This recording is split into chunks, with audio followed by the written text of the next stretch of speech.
You are listening to I Am Interchange. I am interchange. I am interchange. I am Interchange. Fostering curiosity, education, and empathy by exploring the controversial and the provocative. I am interchange. We're in ripe territory for big shifts in the next 50 years, remarks notable entrepreneur Pete Strom. And it could go anywhere. As the United States sits on the brink of the largest wealth transfer in human history, Strom finds himself more concerned with the future generation's non-monetary inheritance, a morally bankrupt government, social instability, and most importantly, the climate crisis. An environmental disaster generations in the making. The crisis is no longer avoidable, but rather a matter of whether it will be really bad, catastrophically bad, or existential annihilation. Strom points to a need for change in leadership and the mobilization of massive financial resources, like all of them, immediately, as the only course to mitigate what is to come. If we do everything right, it's still really bad, and that's the best possibility. I'm Tate Chamberlain, and in this podcast, my guest Pete Strom and I attempt to reconcile the assumptions and concerns, absolutes and possibilities surrounding baby boomers' social, political, economic, and environmental legacy and its impact on generations to come. Welcome to the I Am Interchange podcast. I'm your host, Tate Chamberlain, and I'd like to welcome Pete Strom, who's going to be joining us on our upcoming event, OK Boomer. How's it going, Pete? Good, Tate. Happy to be here. We're in the midst of this global pandemic, and our event's been rescheduled, but after having lost all of our choices and as states start to reopen, how has your relationship to choices changed? You know, I guess I get a little philosophical about it in terms of there's something that's creative about having constraints. This has suddenly put a whole lot of constraints. It constraints on my business, on what we can do as a family, on what we can do just relationally with friends. And so it's been interesting to see the creative responses to it. But that's sort of that's maybe the rosy picture of it. I would say the part that I don't think gets talked about as much, or maybe I haven't admitted to myself as much, is the grief over the loss of choices or the grief over plans were intended. And so I've kind of toggled back and forth between, there's these opportunities, but until I actually process the sadness or the grief over not being able to do what was planned, I realize how attached I get to my ideas and my plans and what I want to do. If I do that and then really let it go, then I actually free up a little bit more to be more creative about how to respond to it in a new way. So being constrained has kind of opened up this creativity, and you've been following that, but it still seems like you're shut off to the reality of the choices that you don't have. Yeah, and I would say a lot of people are spending their time on Zoom and these types of things. And so I feel like the things that I've done around that have made that arena more creative. And at the same time, in the type of work that I do, the most rewarding thing is what we can do in person when we're in the room with people. And I realize how important that is to me in terms of connecting. And I tend to be a little bit more reclusive anyway, and a little bit more introverted, but just recognizing how much I miss that. And so, yeah. Zoom's a little too far reclusive. It is. I mean, there's a lot of connection that can happen there, and realize how much effort it takes to try to approximate in-person experiences. I think some things are fairly easy, but a lot of things aren't. And there's a lot of little things around the format, from just even basic eye contact where you're not looking at the camera and you get all these just like fundamental mixed signals. Yeah. Like, is the person actually paying attention to what I'm saying? Are they bored? Like, I've got all these sort of things that we would normally pick up. Like, you and I have normal eye contact right now, so I know if you're listening to me. I'm not scrolling on Facebook. Right, now. Exactly. Like, I don't know if you're multitasking on Zoom or if you're actually looking at a different screen or where your camera is. Yeah. It actually takes a lot more, for me, it takes a lot more mental energy to be on a 1-hour call on Zoom in a meeting than face-to-face, because I'm just doing a lot more mental work to make sense of all the nonverbal cues. So if the quarantine were a metaphorical pressure cooker for families, what meal would your family have created?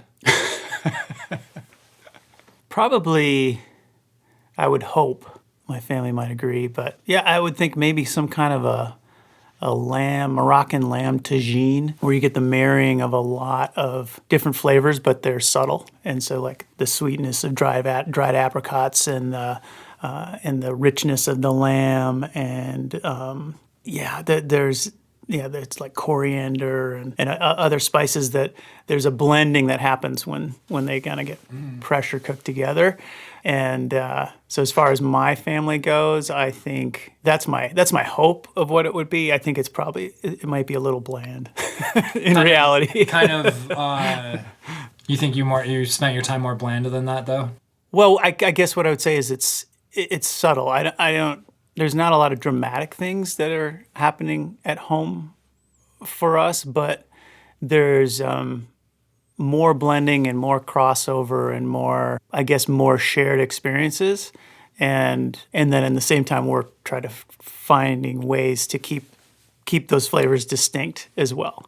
Okay, yeah. Right? And sometimes I think we go too far and we're like, we can all be in the same house and engaging online, with other people, and we can go through a day and barely see each other, but we've all been in the same house and just cross paths in the kitchen or something.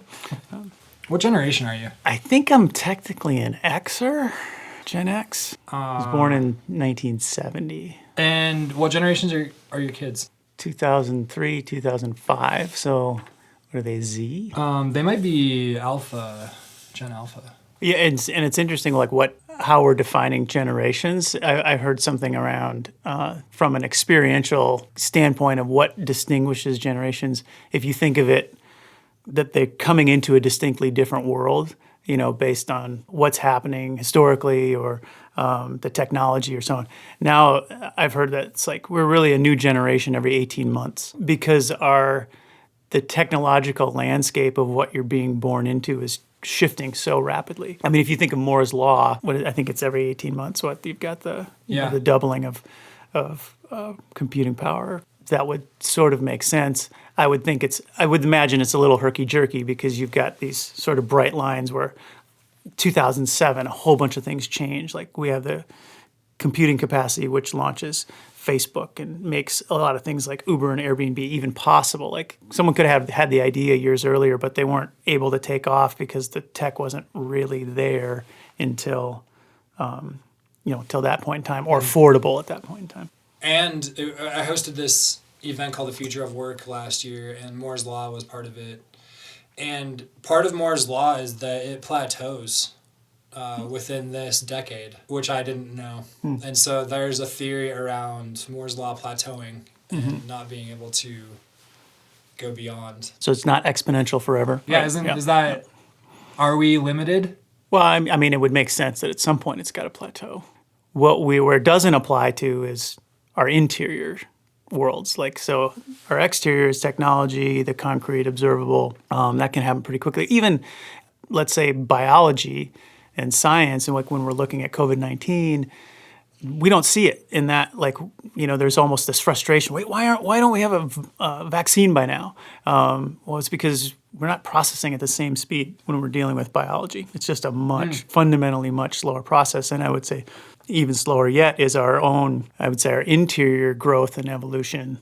And that's part of the way that I frame the issue today is our interiors aren't keeping up with our exterior exponential growth. And so we have all this exponential tech that can be used for good or bad, but we actually haven't developed the interior capacity to make better choices about how we use it and our cultural meaning making about, well, what should we do with it? What's an actual good use? We're still stuck in our old model, which is how do we leverage it to make more money? And it's also built into a competitive structure so that it's just leading to winners and losers. And that typically, I guess historically, has been my understanding anyway, is that new technologies typically get designed by people who want to use them for good.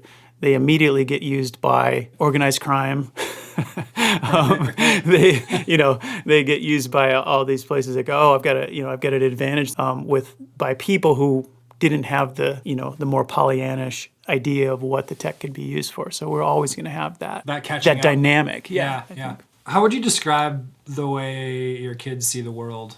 Well, it changes day to day, but I think the one who is about to turn 17, it's hard for me to speak for him, but I think there's a lot of weight around.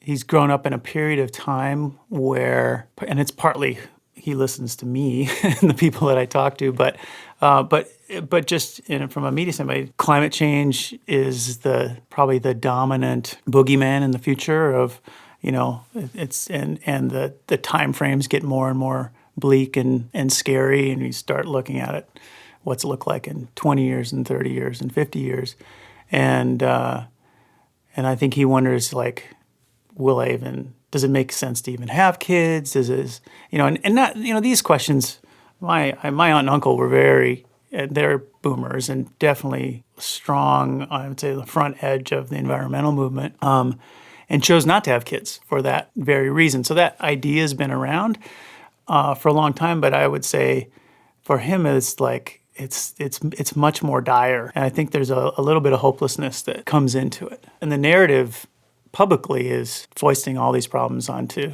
this next generation, and they didn't create it, but they've got to deal with it. The consequences are going to become very stark and dramatic in the next, 20 to 60 years. I think questioning and not seeing the solution, I see him engaging in it and trying to think about solutions from a very young age. Like, I think he was in 4th grade and he saw something about carbon capture, and he was trying to invent some way of how could we pull carbon out of the air and figure out how to sequester it.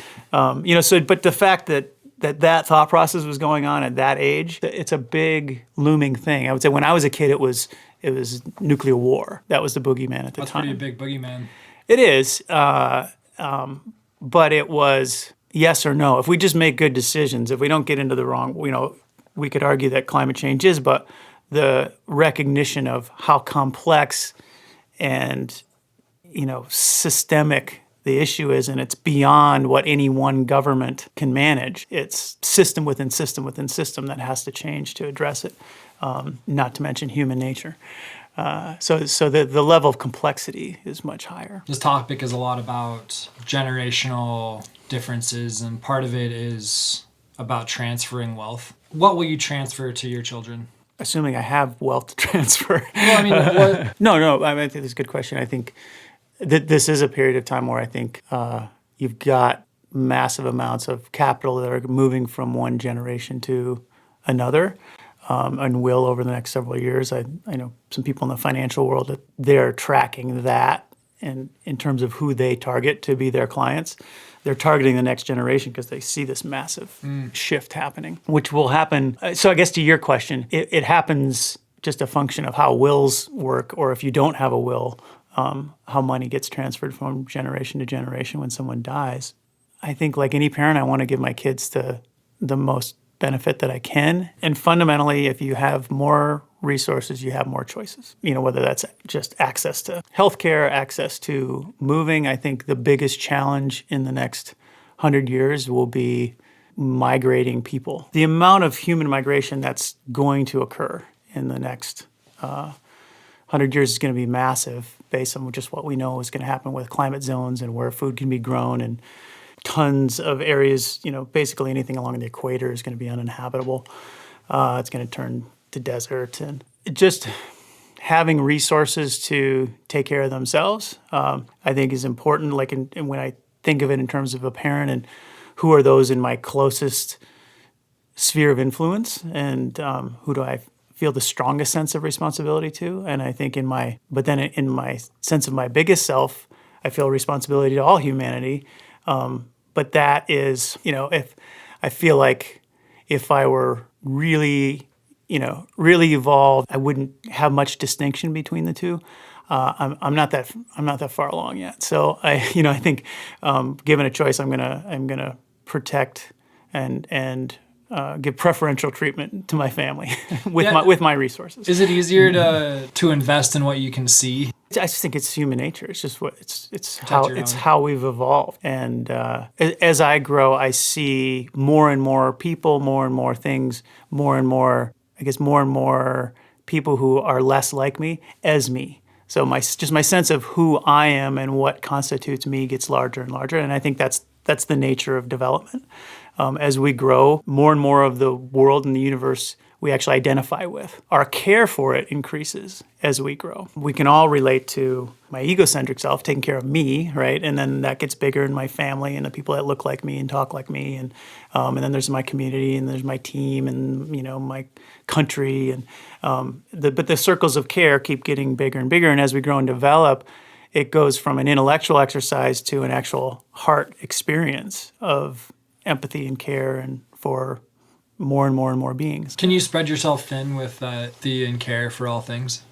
If my resources are limited, if I just extend them to everybody, they don't have much impact. That's one piece. And then the other is a little bit kind of the analogy that you use, like, put your own oxygen mask on first before you put it on somebody else. So I can't be of much good to somebody else if I'm not eating food and sustaining myself. Then how can I sustain anybody else? I think those are both true. I guess I'm speaking of it from a sense of sense-making and knowing. And so there's an intellectual way that I can talk about understanding a complex system. There's systemic thinking, and I would say there's systemic knowing. And systemic knowing is actually developmental. It comes from the practice of thinking that way, and it's a part. It doesn't actually come online for us until a certain stage of adult human development, and I would link that to this thing of caring for more and more people, having empathy for more and more people, and maybe compassion's the right word. So empathy is more of the feeling. Compassion would be a wise response to that knowledge, and so the wise response might be nothing. The wise response might be to take action in this moment, but not the next moment. And so to answer your question about is it spread thin, no, I don't think compassion is spread thin. Compassion is just wise choices based on more and more knowledge and information. And it can get really overwhelming when we start experiencing the world in a systemic way, because it's easy to just see all the harm, right? Or only see one side of that story. And we forget the story that to get to this point, that these are massive leaps forward evolution. Like the fact that we can currently sustain as many people as we do on the planet is because of these, what we call unsustainable systems now. They were major advances in how we produce food. How do we feed more people? How do we do this more efficiently? They're missing a piece of the picture, but when they were developed, they were a massive evolutionary step forward in care, in providing for more people. But now we're on the back side of it and we see the problems, and then we look back on it and then we tell a story like it's all bad and it's all, coming from this evil place and people just don't understand, and why do they create this thing in the first place? And it gets very one-sided. It was created out of good and out of necessity, and then later as we learned of the unintended consequences. Yeah, and that's not to underplay the fact that our human structure of wanting to gain the most out of it, and the whole idea of making a profit on these things, and that externalizing the costs to the system where they do, that's where a lot of the suffering ends up coming from, or the lack of sustainability, because those things aren't priced in there. The environment's paying the cost, or people who are most vulnerable are paying the cost. Those things are all true too. We tend to only want to tell one part of the story, and we want to make very specific people the bad guy, versus this is actually part of evolution. It's not necessarily bad. It's just the reality is there's a lot of suffering in the way that it is, and if we want to make it better, we've got some changes to do and some challenges. Generations before us making these decisions and getting us into this systemic way of life. What generation were your parents? My parents were slightly pre-boomer. because they weren't quite, they're kind of in between the people who served in World War II and the people who served in Vietnam. Yeah, I want to say they were early 40s. Why was it the silent generation? I don't know. My dad sure talks a lot. It doesn't fit. I don't know enough about the generational story around that. But apparently, because we don't talk about them much, maybe that's why. No, I don't know when generations get named. Honestly, like when do we look back and say, like now we're sort of pre-naming generations that are coming during my lifetime. But when did someone even come up with the concept of generations and decide? Yeah. What do they do? What do they do for work? So my dad was a pastor, so he led congregations for That makes sense. many years in the Lutheran Church. And my mom was a piano teacher. And I mean, really, she was as much a part of leading any of these congregations as he was, but the roles at that time, she was a pastor's wife, but you know, that was just as much of a job, Yeah, just totally. an unpaid. Without credit. Yeah, right. And obviously, she was the primary caregiver for me and my sister. Did you get along with them? Yeah, I think very well. My older sister had developmental delays, so I was born a second child. Probably by the time I was 6, shifted into the first child position sort of functionally. From a parental expectation set, I was more of an only child. You know, like anybody in adolescence, you know, you think your parents are idiots, but I don't think I really had that experience very much. I felt like they were very compassionate and concerned about me, but I was also pretty independent. What was something you thought your parents' generation did well? Well, I mean, I always said that my parents were very committed to, I would say, a fundamental purpose or mission, which was, in its broadest terms, to make the world better. And more narrowly, they did that through their relationship to their primary community, which is the church. And church had its own mission that our church at the time was very, I would say, you know, socially, there's a strong social justice piece. It's a pretty liberal, progressive form of Christianity. And so the idea of helping people in the community and the idea of relationships and community was always really strong.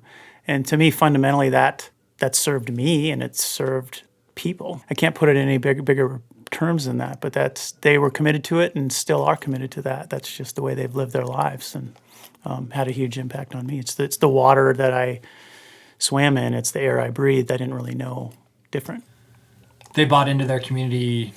They went all in and developed it around their service and their practice and the way they raised their kids. Yeah, and I mean, it's very steeped in the narrative and language of Christianity or the gospel, and that's the narrative arc. And at that time in Minnesota, in particular, that was, at least what I understood, that was the cultural norm. Now less so as people move away from, you know, traditional mainline religion.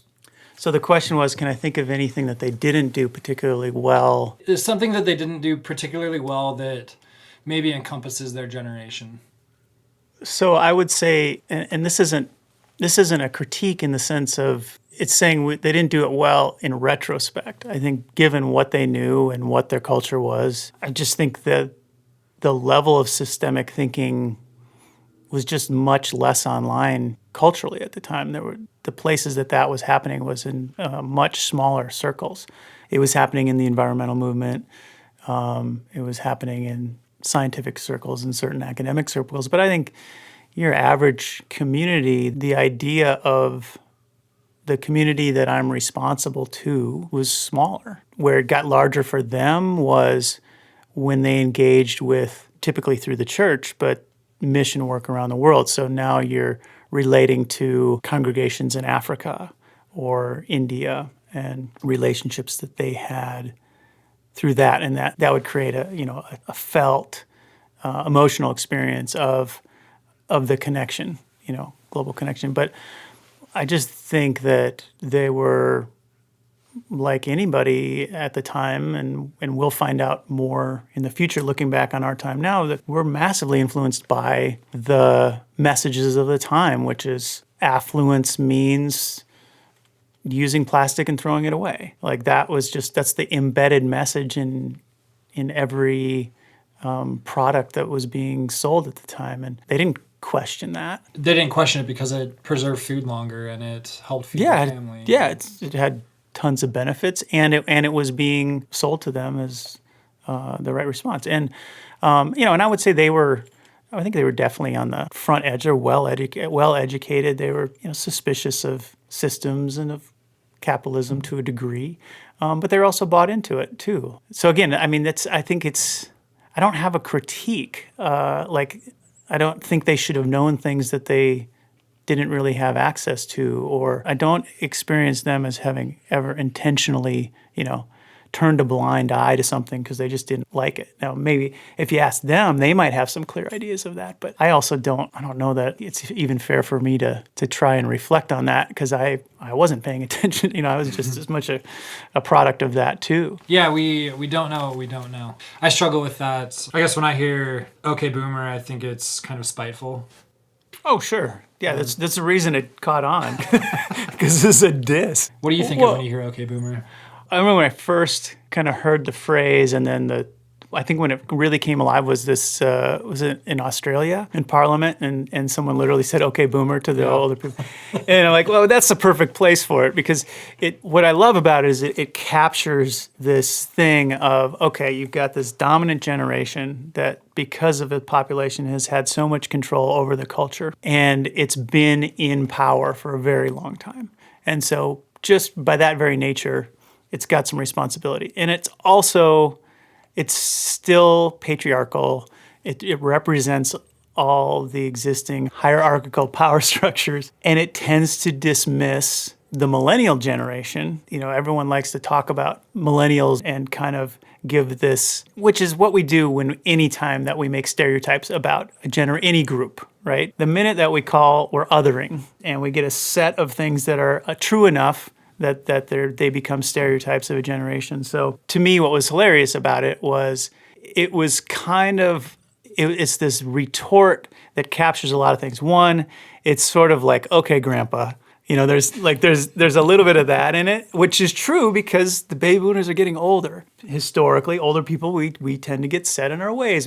So there's that tone to it, and it's also appropriate because it's like Grandpa complaining about kids these days. That's how we talk about millennials. Oh, they don't have the work ethic, and they don't want to work for it. And it's the millennials coming of age and going, listen, you have benefited, whether you intended to or not. You've benefited from all this, basically treating the environment like crap, and you've gotten the economic benefits of that, and you've pushed all that onto us. And now we've got to pick up the pieces. And we're going to sit here in decision-making processes, and you're going to talk down to us and, mansplain. And you've got all the money. Right, and you've got all the money. And it's sort of like to dismiss, like, we've seen this before. I get the pattern. It's really just a reflection back, and it's just a shorthand. And I think that's why it took off and why it has so much use, because there's a lot of truth to it. It made me smile. I'm like, oh, that's kind of perfect. Yeah, yeah. Do you care about the environment? No. Yeah, I'm passionate about them. I mean, I live in Montana because, first of all, let's define the environment. I'm working on personally trying not to have there's me and then there's the environment. Like that there's a whole idea that it's a separation, or there's me and there's climate change. Or I think that framing it as I am climate change. I am the environment. We are nature. We oftentimes set it up as if there's humans and then there's nature.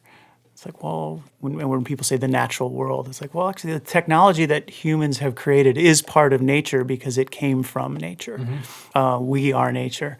And so a lot of the problem in the way that we treat ourselves, our environment, and the problems that are getting created is this whole idea of separation. That narrative goes, all the way back through the different great traditions and stories, and even Adam and Eve. But the whole idea that there is a separation, and even if you go back to Adam and Eve, the whole idea of sin is fundamentally anything that separates one from God, right? And so if God is everything, if God is then anything that separates it is sin. So in any way that we don't see ourselves as part of the whole, we cause problems. So when you say the environment, how do I feel about the environment, or do I care about the environment? Well, if I see myself as the environment, then I fundamentally care for it. Former Vice President Al Gore has been raising the alarm on the climate crisis since the 70s. When did he get your attention? Well, I mean, I was very clearly remember the Inconvenient Truth, that movie, and was quite aware of him earlier. In 2008, I started a company with a local friend and builder, Dennis Steinhauer from Archer Construction, called Powerhouse, which was meant to address climate change really and energy efficiency, mostly in existing and new structures, because so much of the inefficiency is already in existing buildings. So that was kind of our way of trying to create something that could start to attack that issue. It was highly informed, I think, by Al Gore's work. It was probably more informed by a book by Thomas Friedman. I think Hot, Flat, and Crowded was the book. Yeah, okay. So that's where I was like, well, maybe we can take a business approach to trying to address this, because we're obviously not, that was the Bush administration. We weren't seeing much going on there. But we had hope at that time when we started it, we had hoped that there would be a shift in government. And so we started the company betting that there would be, and also betting that there would be enough movement to have basically a new energy policy put in place. And we were banking on some big shifts. And at that time, there was a lot of momentum thinking that could happen. It ultimately didn't, because most of the energy went into healthcare and not the energy policy. So after he got your attention, you went all in. Yeah, and I'm sorry, your question was around Al Gore, and I guess... I'm trying to frame when you started to take action.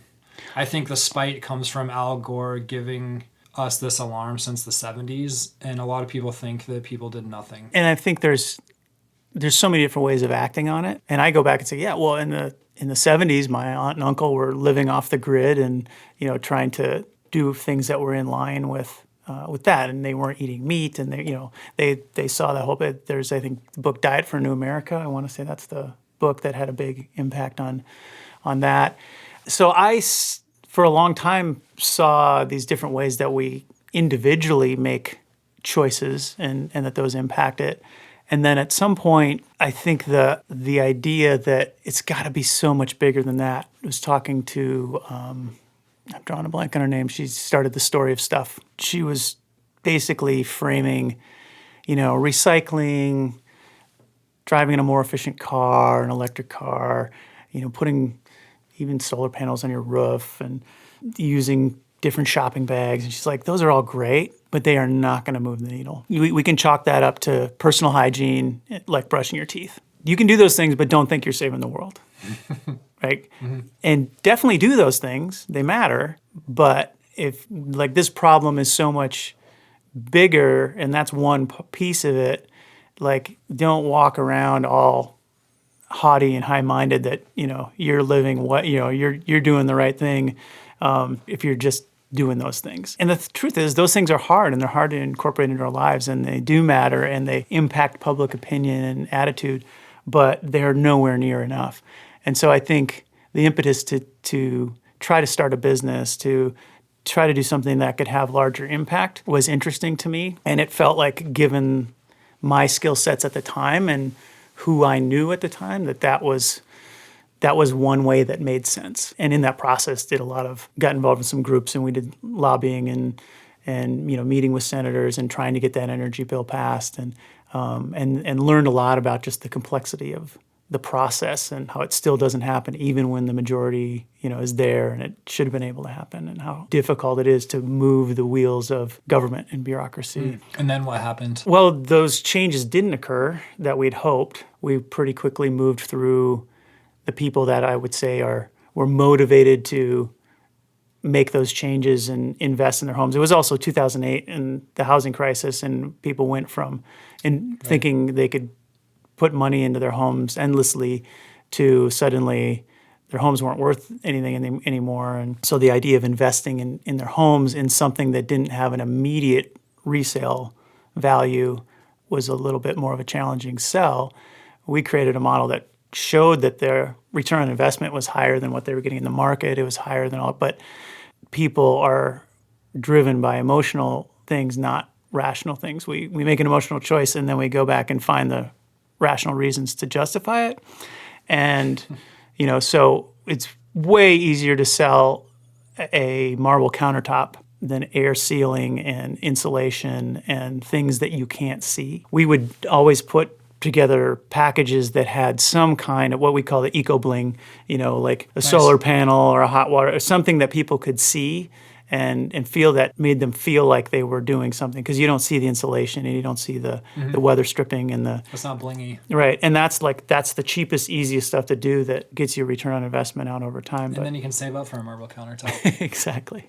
If you had to describe one feeling that you had on how it all ended up, what would that feeling be? I mean, there's certainly disappointment that it didn't take off. So I would say the feeling is disappointment. The takeaway was learning about how to frame things in ways that work for us humans to make it easier for us to make better decisions. And part of that's just recognizing that we're not making our decisions very rationally. We're making them emotionally. That can be used, that's used all the time by marketers for negative purposes, but can we actually use that for positive purposes and help people make better decisions? And then also a recognition that you can only be so far ahead of the curve, particularly from a business standpoint, in terms of trying to create something that has a market, or you have to have a business model that works with a very small niche. And so that comes down to understanding the business model and what kind of volume has to be there to make something work. And if you're too far ahead of the market, it doesn't matter how right you are. Going back to, you brought up all the home things that I can do that won't add up to what we need to do, and how you went towards a capitalistic approach. Will capitalism solve the climate crisis? I mean, that's a stark question. It's a yes or no. Will it? First of all, what does solving the climate crisis mean? So for some people, solving it is so nothing changes, right? So like the idea that somehow we're going to avoid sea rise and a massive disruption in human migration and in temperate zones. Well, that moment's gone. So we can't solve it. We can't solve it if that's your definition of solving it. Right now, what we can do is we can try to mitigate how quickly it changes, and we can try to keep it from being really bad. The difference right now is between really bad and catastrophically bad and existential annihilation bad. Like those are kind of the three options. And if we do everything right, it's just going to be really bad. So, which, sounds dire, but if we don't actually come to grips with that, come to grips with the fact that these certain things, barring something that we just cannot fundamentally understand yet from a technological advance or an ability to sequester carbon or somehow geo-engineer the heat, that's coming into the earth, barring something like that, those are the three options. And if we accept that, then I think we're actually focused on the things that will make difference. And the first thing I can tell you right now is we need to change leadership, not just in this country, but around the world. And to the degree that we have any influence over doing that, we need to put our energies there.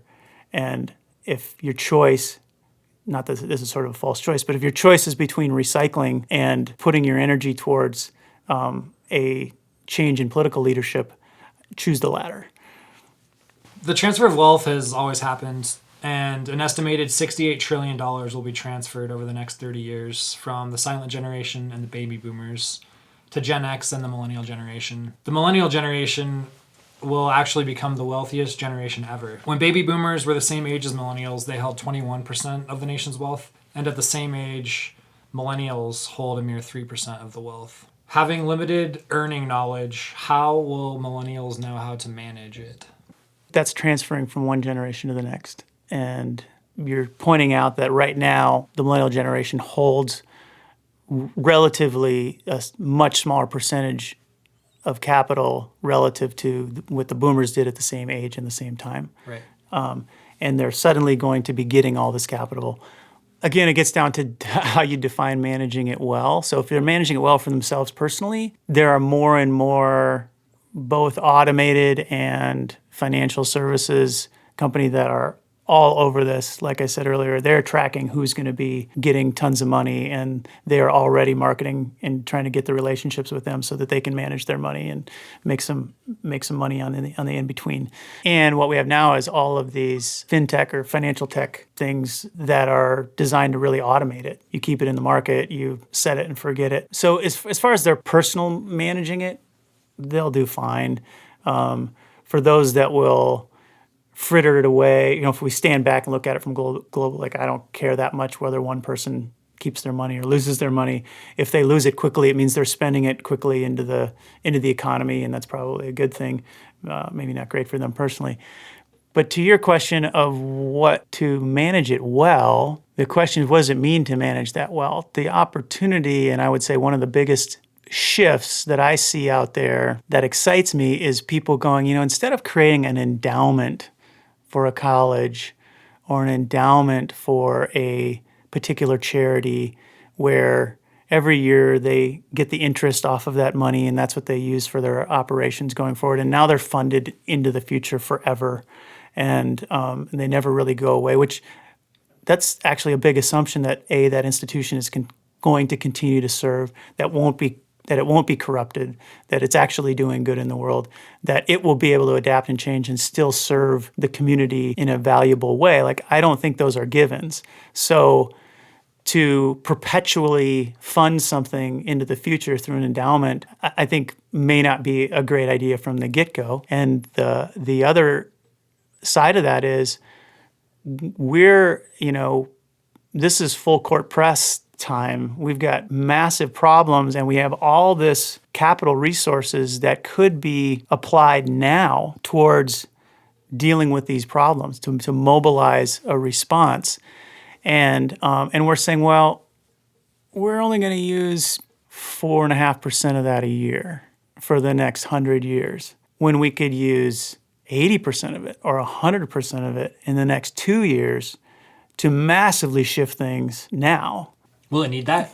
I mean, I think so. I mean, we need all of our resources. We need a lot more people acting who have those resources, acting like a Bill and Melinda Gates Foundation, or where that capital is being deployed now. When we find things that work, that we're really digging deep and not just, handing out a handful of dollars a day. We're mobilizing trillions to get something done quickly. I mean, if the kind of money that was sitting around in foundations that gets doled out piecemeal to all these small nonprofits were actually deployed towards, as rapidly as possible, shifting to, solar and wind and figuring out better battery technology and like at massive government level investments, like that's going to move the needle. And so there are groups around there that are thinking that way. And my hope is that that kind of thinking will be what engaged or activated millennials who come into these new resources will choose to do with it. Because one advantage I do think is the millennials generally don't buy into the same narrative that money keeps getting you happiness, like incrementally. I think there's a reality. They go like, hey, I need a certain amount to be comfortable, but I think there's a fairly strong understanding that after your certain level of needs and comfort are maintained, that the incremental increase in happiness is very strong as the numbers go up. They don't track. My hope is that there's less attachment to massive pools of wealth, other than seeing those massive pools of wealth as energy that can be deployed for a purpose. We talk about, boomer being kind of spiteful. Has this tension between generations always existed? I mean, that's not my area of expertise, but I would say, I think there's always a built-in, just down to a parent-child dynamic generationally, that I think evolution seems to have some kind of a competitive thing in there. I think there's an idea that a son wants to, at some point, best the father. That the daughter wants to outshine the mother. Like, I think that's kind of built into our DNA in some way. I don't know how that reflects on generations. I think those things are manufactured. So the minute we create a distinction, an us and a them, then we're hardwired to take a side and identify with one and critique the other. And so the degree to which we talk about it in those terms will actually produce it. Don't even air this, Tate. You're just part of the problem. We talked about this a little bit earlier. Do you think younger generations should have kids? Your questions always crack me up because they always just lead me to more questions before That's all right. I can't say a yes or no. I think there's a quantity issue. How do we assess what the world can handle and what's our sense of equity? Like, all these things are part of that question. So it presumes that I believe that people should be treated equally, and that in that decision to have children that I should be taking into consideration the rest of the world. And if I have 10 kids, what does that mean for somebody else? Because clearly that doesn't seem sustainable. And then knowing that one child, I don't know what the stats are now. I know it used to be something like, one child in the United States uses 30 times the resources as, a child in, say, a certain place in South America, Well, right? Yeah. I believe it. Yeah. But I haven't come across anybody who, in the moment of passion, it's like, you know what? I'm thinking about human equity, how many kids, no, I take that back. I think people do think about how many kids they want to have, and they do reflect on, what that means. But again, I think those are actually emotional decisions that then we go and we reassemble the data to fit our choice, to make the thing that makes me feel good about the choice I actually want to make, and justifies it. Here's what I would say about having kids in my own experience is, to the degree that you actually have a choice over it and you're actually making those decisions consciously about how many children to have and when, that it is both incredibly hard and incredibly rewarding in most situations. And there are exceptions to all of those. And it's partly depends on who we are as individuals. For me, having kids it's part of being human. It's an experience that at some point I decided I wanted to have. I went into it pretty open-eyed, knowing that it wouldn't be easy, and thinking of it as something that would grow me and challenge me. And it would actually put me face to face with the things that I haven't dealt with, that my own unprocessed things would likely come up in relationship to my kids. And that most of the time I would experience worry and concern and lack of sleep and all these things. But that fundamentally the relationship, as challenging as it can be, whether that's my fault it's challenging or my kid's fault that it's challenging, is worth it. But from a happiness standpoint, measurable happiness, people are less happy when they have kids. Are they? Yeah. They tell themselves a story that they are happier. But if you actually measure it at moment, like they've done these randomized things where you get a text and like, where are you on a scale of 1 to 10 or whatever, and so they do a random sampling. Oh, okay. And Right, they answer right. at Their that moment. parents are way less happier. They're way more stressed. They're more worried. Like, from a quantitative standpoint, they are less happy. No question about it. But that's actually not how we rate our happiness. We rate our happiness from a remembered, recapitulated story. So when I look back on the last several years, it's the moments that we remember, and that's usually high points and low points. And we don't track time or duration in our memory. So one moment on a Christmas morning, can feel equivalent to 6 months of dealing with a child being bullied at school, and you're worrying, you're concerned, and dealing with the school system and trying to sort of feel equivalent. And then there's this also thing in our psyche where we actually value higher the things that we put more effort into. We value more the things that are harder. So quantitative happiness is actually not how we measure our own sense of life satisfaction. So anyway, it's a mixed answer. Good answer. Definitely a mixed answer. Do you believe that the older generations are leaving the world better off than they found it?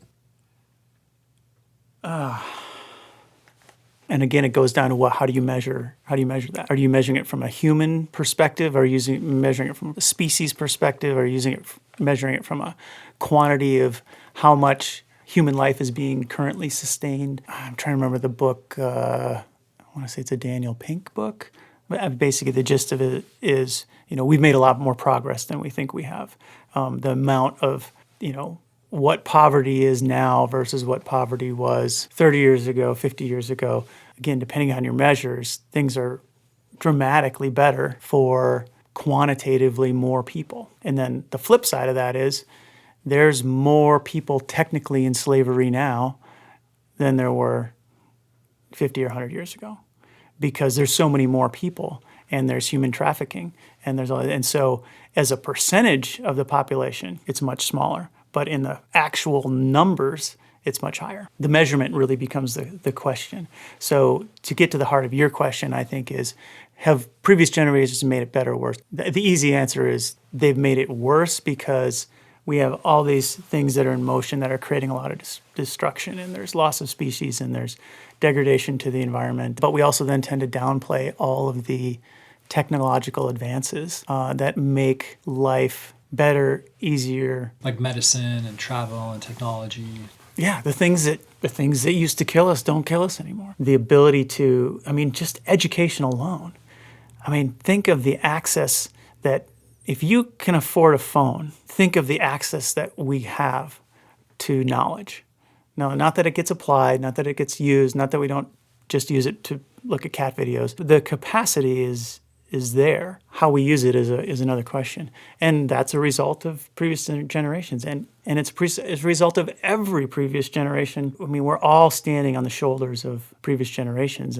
Evolution has unfolded as it has. Again, I shy away from the idea of blame. I think there's a lot less of volition and free will in the system than we assume there is. I think most of our decisions are made unconsciously. I think we're far more reactive and responsive to the environment, and we have a perception that we're making our own choices. 99% of the time, that choice would be made. We're not preceding the thought's preceding our experience. Henry Ford has this quote, "You can have any color you want as long as it's black." Yeah.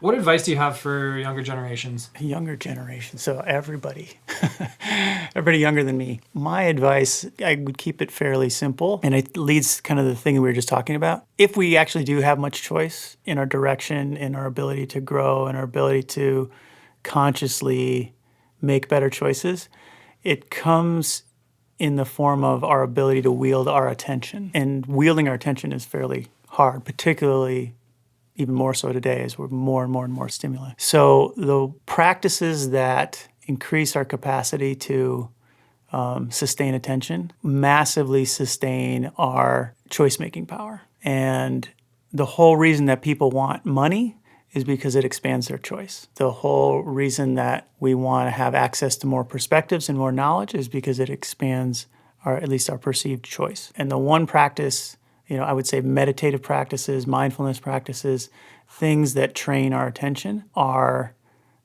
massively valuable in that. And the options to get good instruction on how to do it, how to do those practices are out there. Figure out a way to make that a habit. So that's probably my first piece of advice.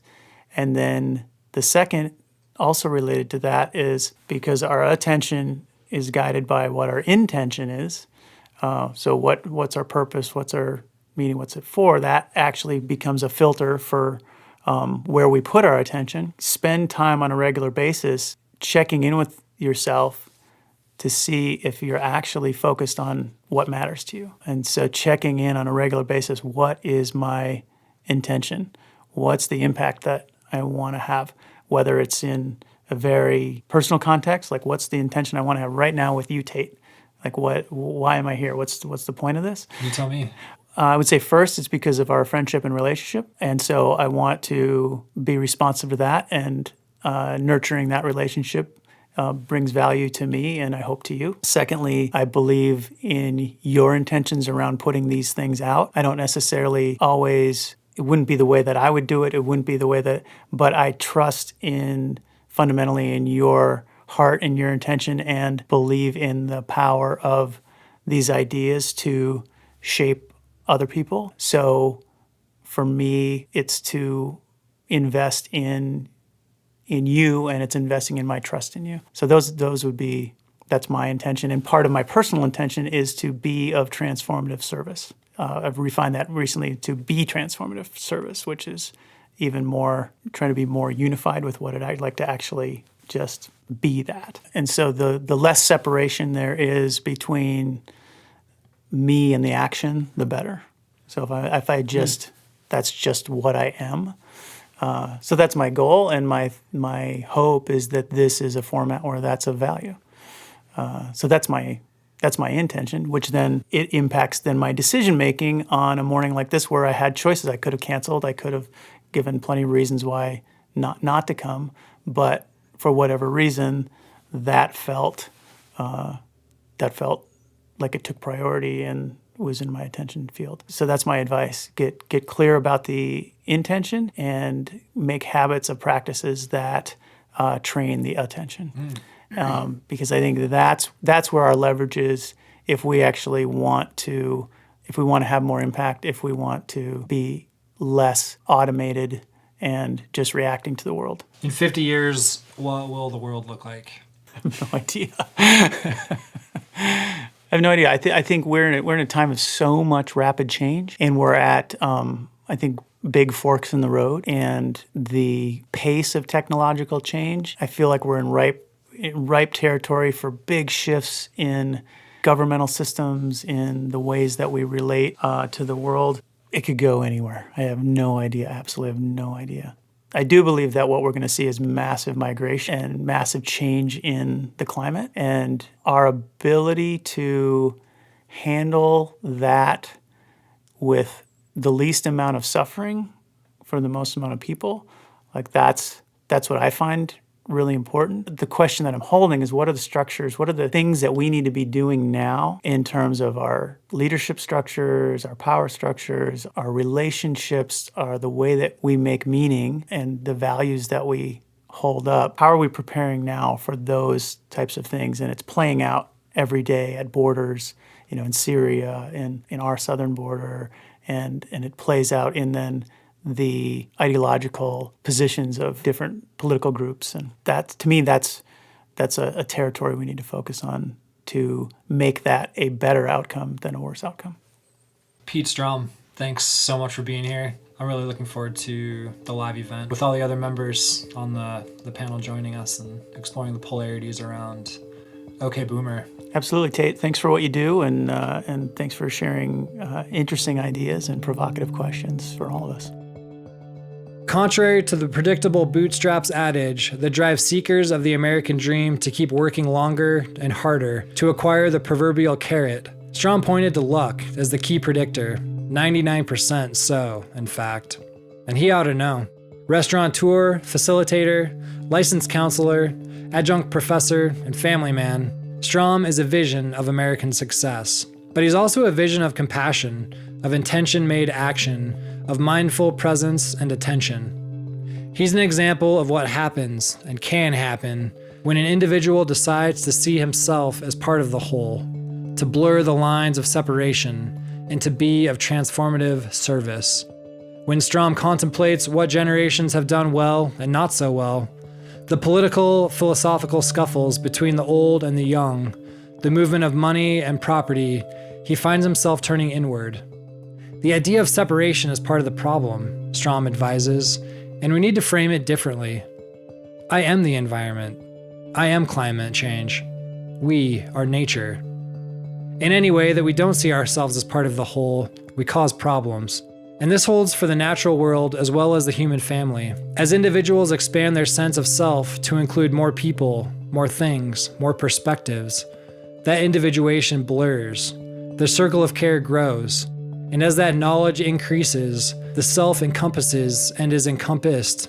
Compassion begins to rule attention, intention, and finally action. If we actually do have much choice, it comes in the form of our ability to wield our attention. And that, it seems, to be the most decisive and effective way to make the world a better place for everyone. A special thank you to Susan Karstensen, Zocalo Coffee House, Whistle Pig Korean, the State of Montana, Ben Johnson Photography, Loken Productions, Superfluous Industries, and Blunderbuss. A shout out to our editors and media team, Pat Loken, Joseph Sandoval, Allison Gregory, Shannon Hughes, Jessica Byerly, Jacob Desch, Nathaniel Johns, and Nicholas Hill. Do you have an issue that's riddled by gridlock in your community? We want to hear from you. Shoot me a message at tate@iaminterchange.org. That's tate@iaminterchange.org. Until next time, share airtime and don't ruin dinner.